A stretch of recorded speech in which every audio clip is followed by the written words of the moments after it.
இல்லை, அவங்க பக்குவம் இல்லாத ஒரு அரசியல்வாதியாக இருக்கிறாங்க.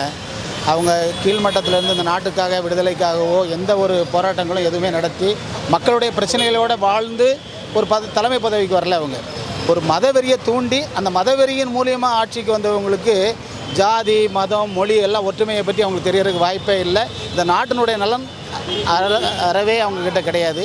அவங்ககிட்ட எதிர்பார்க்கறதும் நம்மளுடைய குறைபாடு தான்.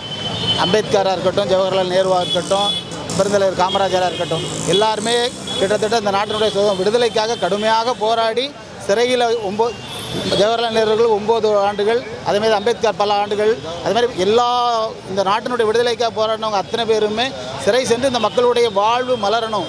அம்பேத்கரை பொறுத்த வரைக்கும் தாழ்ந்த மக்கள், அடிமட்டத்தில் இருக்கிற மக்கள் கல்வி மூலம்தான் இந்த நாட்டில் உயர முடியும் அப்படிங்கிறத அவர் இதுதான் கண்டுபிடிச்சி அந்த கல்வி படின்னு அவர் தான் கொண்டு வந்தார். அதுதான் திட்டத்தான் கொண்டு வந்தாங்க.